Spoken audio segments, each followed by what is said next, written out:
Hello everyone, कैसे हैं आप सब। I hope you all are doing good, you all are fit and fine and आप अपनी स्टडीज़ बहुत अच्छे तरीके से कर रहे हैं, कंसिस्टेंसी के साथ कर रहे हैं। I am your educator Nidhi Dua and I teach you chemistry at this platform Guru Mantra शिक्षा का ग्रंथ। This is our chemistry syllabus for GATE exam. हमने अब तक सेक्शन 1 स्टार्ट कर लिया था। सेक्शन 1 के अंदर हमने एटॉमिक स्ट्रक्चर कंप्लीट कर लिया है और पीरियोडिसिटी के अंदर आज हम हमारा लास्ट टॉपिक करने जा रहे हैं, इलेक्ट्रॉन एफिनिटी और इलेक्ट्रोनेगेटिविटी। जो सिलेबस हमने अब तक कवर किया है उनके नाम ये हैं। अगर आपने अब तक इन टॉपिक्स को नहीं देखा, इन लेक्चर्स को नहीं पढ़ा है, तो आप पहले जाके इन लेक्चर्स को पढ़िए, क्योंकि आपको अब जो लेक्चर आने वाला है वो जब आपको लास्ट के 2 लेक्चर्स आते होंगे, लास्ट के 3 लेक्चर्स आते होंगे, तभी समझ में आएगा। तो चलिए स्टार्ट करते हैं आज का लेक्चर, जो कि है about periodic trends. Periodic trends के अंदर अब तक आपने 3 चीज़ें देख ली हैं। जेड इफेक्टिव हमने कंप्लीट कर लिया है, एटॉमिक रेडियस हमने कंप्लीट कर लिया है, आयनाइजेशन एंथैल्पी हमने कंप्लीट कर लिया है। आज जो हम करने जा रहे हैं उसका नाम है इलेक्ट्रॉन एफिनिटी और इलेक्ट्रोनेगेटिविटी। तो चलिए स्टार्ट करते हैं। सबसे पहला टॉपिक जो आज के लेक्चर में हम करने वाले हैं उसका नाम है इलेक्ट्रॉन एफिनिटी। इलेक्ट्रॉन एफिनिटी का मतलब होता है सिंपली किसी भी स्पीशीज के अंदर, किसी भी आउटर मोस्ट शेल के अंदर इलेक्ट्रॉन का ऐड करना। इलेक्ट्रॉन का ऐड होना या इलेक्ट्रॉन को ऐड करना। So basically the definition is the amount of energy released when an electron is added into the outermost shell of a gaseous isolated atom. It is called electron affinity. Electron affinity को हम ऐसे भी समझ सकते हैं कि कोई species, कोई एटम इलेक्ट्रॉन को लेने के लिए जितनी एनर्जी रिलीज करता है उसे कहा जाता है इलेक्ट्रॉन एफिनिटी। यहाँ पे एक नोट आपको गिवन है, more attraction to an electron means more electron affinity. मतलब जितना टाइटली बाउंड होगा इलेक्ट्रॉन न्यूक्लियस के साथ, जितना फोर्स उसके ऊपर लग रहा होगा, उतनी ही ज़्यादा इलेक्ट्रॉन की एफिनिटी होगी। Generally addition of first electron in a neutral atom is exothermic process. मतलब जब आप किसी भी एलिमेंट के अंदर एक इलेक्ट्रॉन ऐड करेंगे, किसी भी एलिमेंट के आउटर मोस्ट शेल के अंदर एक इलेक्ट्रॉन को ऐड करेंगे न्यूट्रल एटम में, तो वो प्रोसेस जनरली एक्सोथर्मिक होती है।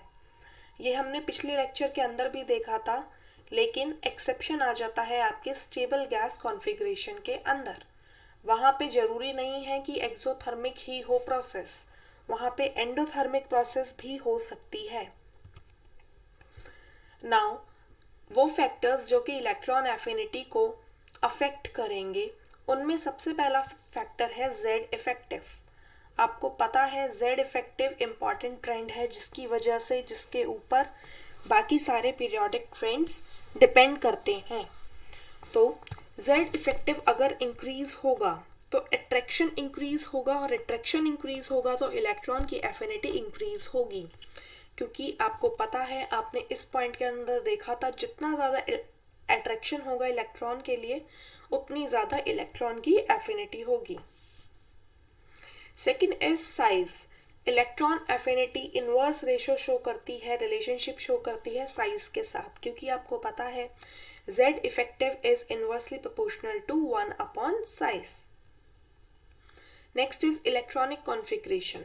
ये पॉइंट बहुत इंपॉर्टेंट है, क्योंकि पिछली बार आपने आयनाइजेशन एंथैल्पी देखा था, तो वहाँ पे मैक्सिमम जा रही थी ionization enthalpy stable half filled और कंप्लीटली फिल्ड के लिए, लेकिन इलेक्ट्रॉन की एफिनिटी मतलब इलेक्ट्रॉन की रिक्वायरमेंट स्टेबल हाफ फिल्ड और कंप्लीटली फिल्ड इलेक्ट्रॉन कॉन्फ़िगरेशन में सबसे कम होगी, क्योंकि वो स्टेबिलिटी गेन करना चाहेगा। Next is charge. Sorry, this is electron affinity. This is not IE. One second.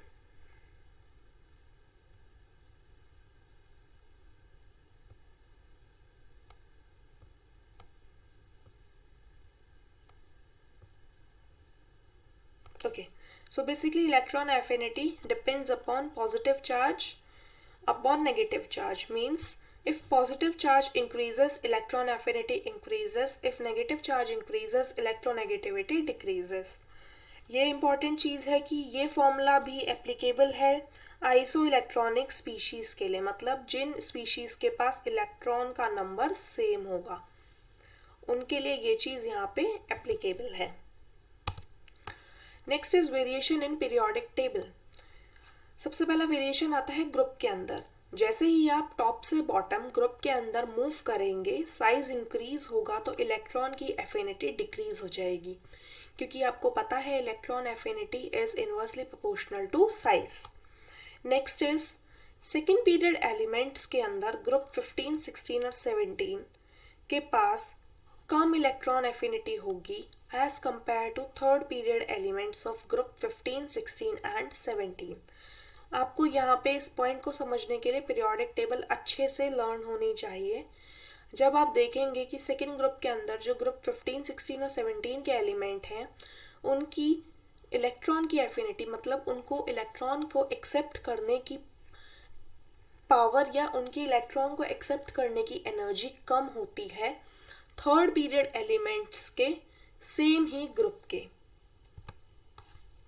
Next is in a period as the value of z effective increases. आपको पता है as you move along the period along the left to right, electron affinity also increases because z effective is all increasing. Now next important point is electron affinity is greater than np1 shell. np1 shell. Next is np2 shell has higher electron affinity than np3 shell. I repeat, ns1 outermost shell has or shell ns1 shell has higher electron affinity than np1 shell. On the other hand, np2 shell has higher electronegativity than np3 shell. इस point के अंदर np3 के पास कम electron affinity है क्योंकि np3 के पास stable gas configuration है, हाफ फिल्ड कॉन्फ़िगरेशन है. हाफ फिल्ड कॉन्फ़िगरेशन है तो ये स्टेबल होगा, ये अपने अंदर किसी भी इलेक्ट्रॉन को ऐड नहीं कराना चाहेगा. वहीं np2 के अंदर जब आप इलेक्ट्रॉन को ऐड करेंगे तो ये बहुत अच्छे से ऐड हो जाएगा इलेक्ट्रॉन, क्योंकि ये जब एक इलेक्ट्रॉन को एक्सेप्ट कर लेगा तो ये बन जाएगा np3. इसीलिए np2 की इलेक्ट्रॉन की एफिनिटी ज़्यादा है np3 से. Next is this is very important slide because as you can these are the previous year question. So number 1 order is nitrogen, phosphorus, arsenic, Sp and Bi. You have to tell the order of electron affinity. Electron affinity का order क्या होगा? जब आप इसकी electronic configuration लिखेंगे और आपको पता है ये अलोंग द ग्रुप पाथ हो रही है, तो आपको पता चलेगा कि इलेक्ट्रॉन की एफिनिटी का ऑर्डर आएगा ये जो आपको स्क्रीन के ऊपर दिख रहा है. फॉस्फोरस का सबसे ज़्यादा होगा इलेक्ट्रॉन एफिनिटी और सबसे कम होगी नाइट्रोजन के पास. Next is oxygen, sulphur, selenium, TePO. आपको इसके अंदर बताना है. इसका ऑर्डर जब आप देखेंगे तो वो कुछ इस तरीके से आएगा. नेक्स्ट इज अगर आप हेलोजन के केस में बात करेंगे तो क्लोरीन की इलेक्ट्रॉन एफिनिटी सबसे ज़्यादा होती है और आयोडीन की सबसे कम होती है. आई रिपीट, आपको ये स्लाइड्स बहुत अच्छे से लर्न करनी है, आपको डेली बेसिस पे इनको पढ़ते रहना है, क्योंकि इनऑर्गेनिक केमिस्ट्री जितनी ज़्यादा आप जितनी बार रिवाइज करेंगे उतना ही बेटर रहेगा. Next is in a period more electron affinity is for halogens. As you can see, जैसे जैसे आप पीरियड के अंदर मूव करेंगे तो हेलोजन की इलेक्ट्रॉन की एफिनिटी सबसे ज़्यादा होगी और सबसे कम इलेक्ट्रॉन की एफिनिटी होगी नोबल गैसेस के अंदर. आपको पता है नोबल गैसेस की कॉन्फ़िगरेशन स्टेबल कॉन्फ़िगरेशन होती है, इसीलिए वो इलेक्ट्रॉन को एक्सेप्ट करने की टेंडेंसी बहुत कम रखती हैं. वहीं हेलोजन के केस में उनका आउटर शेल में आते हैं 2p5 इलेक्ट्रॉन्स. 2p5 मतलब उसके पास एक इलेक्ट्रॉन की कमी है स्टेबल गैस कॉन्फ़िगरेशन अटेन करने के लिए, इसीलिए वो सबसे ज़्यादा इलेक्ट्रॉन एफिनिटी शो करता है. In a periodic table, more electron affinity is for chlorine. Chlorine की इलेक्ट्रॉन की एफिनिटी सबसे ज़्यादा होगी पीरियोडिक टेबल के अंदर, और इन अ पीरियड हेलोजन की सबसे ज़्यादा होती है। आपको पता है, आपने यहाँ पे इलेक्ट्रॉन एफिनिटी का ऑर्डर देखा, क्लोरीन की सबसे ज़्यादा है और हेलोजन के केस में आयोडीन की सबसे कम है। तो वही इलेक्ट्रॉन एफिनिटी क्लोरीन की सबसे ज़्यादा है, नियॉन की सबसे कम है। नियॉन आपको पता है नोबल गैस है एक, इसीलिए नियॉन की सबसे कम है पूरी पीरियोडिक टेबल के अंदर। लेकिन वहीं अगर पीरियड के अंदर बात की जाए तो भी नोबल गैसेस की सबसे कम होगी। Relationship between electron affinity and ionization enthalpy, this point is very important. Electron affinity of X, मतलब आपको अगर कोई एलिमेंट दे रखा है एक्स, तो उसकी ionization enthalpy X minus ion के बराबर होगी।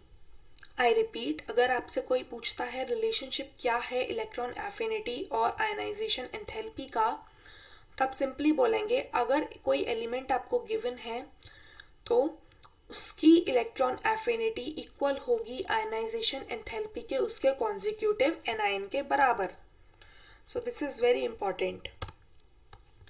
नाउ अब आपको एक क्वेश्चन दिया हुआ है, write down the order of electron affinity. आपको इलेक्ट्रॉन की एफिनिटी का ऑर्डर बताना है। तो बेसिकली आपको दिए हुए हैं nitrogen, oxygen, phosphorus and sulphur. तो सबसे पहले आपको क्या करना है, आपको इनको अरेंज करना है कि पीरियड में कौन सा आता है, अलोंग द पीरियड और अलोंग द ग्रुप क्या आता है। तो आपको पता है सबसे पहले आएगा आपका नाइट्रोजन, नाइट्रोजन के बाद आता है आपका ऑक्सीजन, नाइट्रोजन के नीचे आता है फॉस्फोरस और ऑक्सीजन के नीचे आता है सल्फर।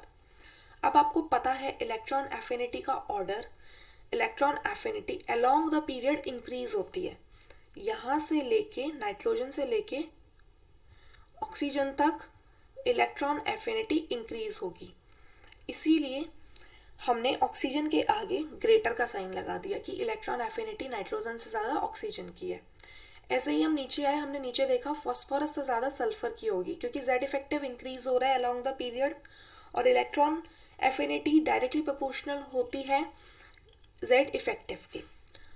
अब हम ऊपर से नीचे आए, हमने देखा along the group, along the group भी इलेक्ट्रॉन एफिनिटी साइज इंक्रीज हो रहा है तो इलेक्ट्रॉन एफिनिटी डिक्रीज होनी चाहिए। मतलब कि नाइट्रोजन और फॉस्फोरस के अंदर जब आप देखेंगे, जब आप इसकी इलेक्ट्रॉनिक कॉन्फ़िगरेशन लिखेंगे तो आपको पता चलेगा कि फॉस्फोरस की इलेक्ट्रॉन की एफिनिटी ज़्यादा है। ऐसे ही ऑक्सीजन और सल्फर के अंदर इलेक्ट्रॉन की एफिनिटी सल्फर के लिए ज़्यादा है जब आप इसकी इलेक्ट्रॉनिक कॉन्फ़िगरेशन लिखेंगे।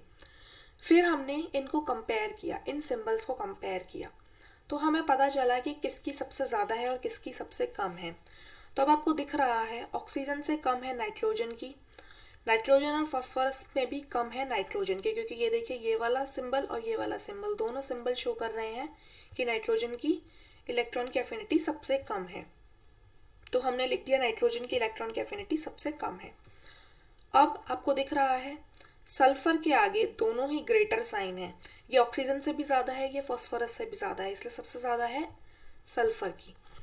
अब आपको डिसाइड करना है कि ऑक्सीजन की ज़्यादा है इलेक्ट्रॉन की एफिनिटी या फॉस्फोरस की ज़्यादा है। वो आपको पता चलेगा जब आप इसकी इलेक्ट्रॉनिक कॉन्फ़िगरेशन लिखेंगे, और जब आप इलेक्ट्रॉनिक कॉन्फ़िगरेशन देखेंगे तो आपको पता चलेगा कि ऑक्सीजन की इलेक्ट्रॉन की एफिनिटी फॉस्फोरस से ज़्यादा है। तो बेसिकली आपका ऑर्डर आ जाता है ये। आई होप आपको समझ में आया होगा। नेक्स्ट एग्जाम्पल है ऑक्सीजन, फ्लोरीन, सल्फर और क्लोरीन। वही आपको सेम चीज़ करनी है। सबसे पहले आपको ऑर्डर लिखना है, ऑक्सीजन के बाद आता है फ्लोरीन, ऑक्सीजन के नीचे सल्फर और फ्लोरीन के नीचे भी क्लोरीन। आपने ऑर्डर लिख लिया, आपने इसके आगे सिंबल पुट करे। आपको पता है यहाँ से यहाँ जाने पर इलेक्ट्रॉन की एफिनिटी इंक्रीज कर रही है, हेलोजन के केस में इलेक्ट्रॉन की एफिनिटी ज़्यादा होती है। तो आपने अब किया फ्लोरीन और क्लोरीन के केस में आपको पता है क्लोरीन की इलेक्ट्रॉन एफिनिटी सबसे ज़्यादा होती है, तो आपने लिखा क्लोरीन की सबसे ज़्यादा आई। आपने सिंबल्स को कंपेयर किया जब, तो आपको पता चला कि आपका ऑर्डर कुछ इस तरीके से आता है। Next topic is electronegativity. Electronegativity का मतलब क्या है? The relative tendency of an atom to attract shared electron pair towards itself is called electronegativity.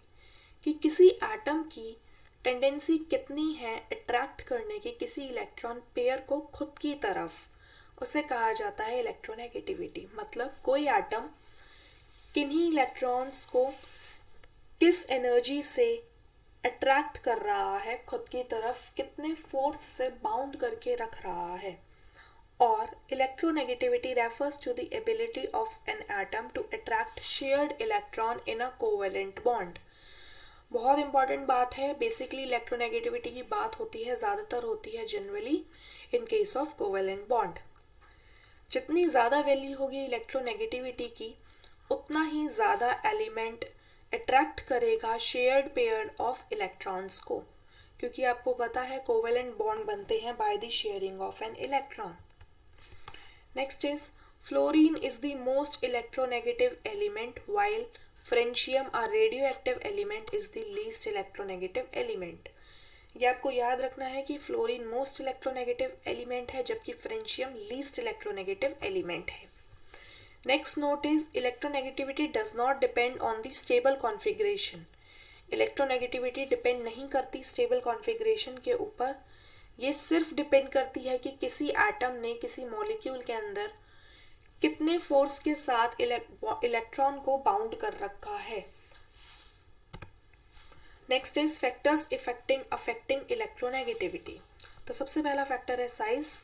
Electronegativity inverse ratio show करती है साइज के साथ। जैसे जैसे जेड इफेक्टिव इंक्रीज होगा इलेक्ट्रोनेगेटिविटी इंक्रीज होगी। Third point is positive upon negative charge, means if you increase the positive charge electronegativity increases, and if you decreases the negative charge then the electronegativity increases. Hybridization state, electronegativity is directly proportional to the sp character। जैसे कि आपको पता है different hybridisation states मिलती हैं जिसके अंदर जितनी ज़्यादा s कैरेक्टर होगा, मतलब कि आपको पता है जैसे कि sp हाइब्रिडाइजेशन स्टेट है, उसके अंदर एक s ऑर्बिटल है एक p ऑर्बिटल है, मतलब ये 50% कैरेक्टर शो करेगा s कैरेक्टर का। अब ऐसे ही आप sp2 ले लेते हैं तो sp2 के अंदर कुछ कैरेक्टर कम हो जाएगा s का, क्योंकि वहाँ पे p ऑर्बिटल 2 आ गए हैं। इसी तरीके से sp3 की अगर आप बात करते हैं तो वहाँ पे s कैरेक्टर और कम हो जाएगा। तो मतलब कि अगर sp हाइब्रिडाइजेशन की बात होगी तो वहाँ सबसे ज़्यादा इलेक्ट्रोनेगेटिविटी शो होगी। Next is electronic configuration. Electronegativity does not depends on the stable configuration. ये पॉइंट आप पहले ही देख चुके हैं। Next is variation in periodic table.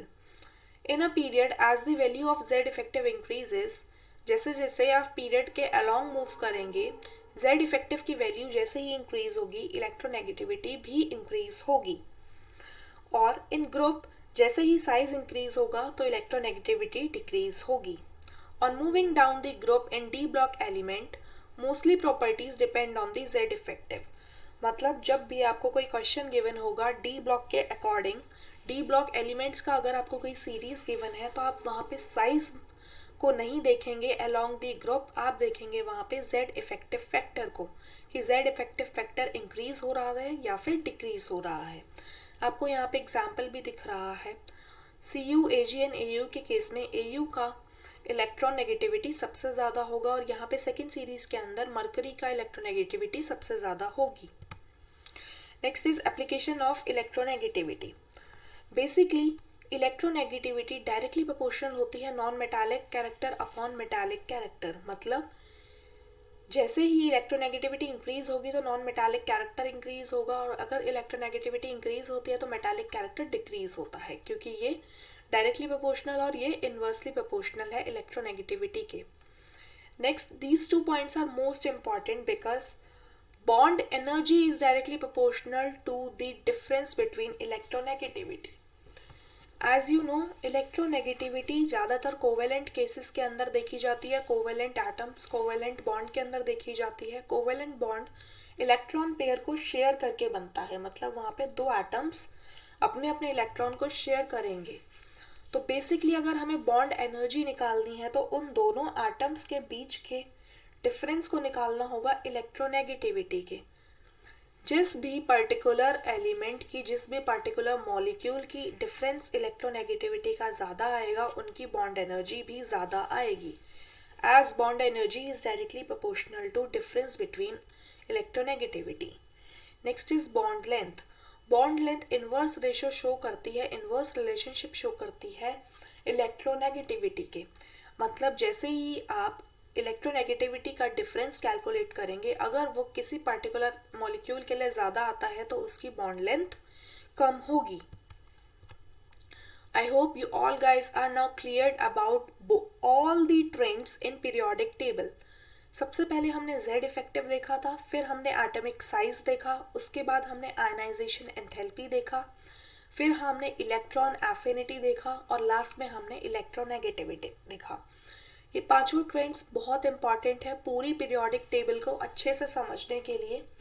हमने अब तक कुछ प्रैक्टिस क्वेश्चन भी कर लिए हैं अपनी प्रीवियस स्लाइड्स के अंदर, अपने प्रीवियस लेक्चर्स के अंदर।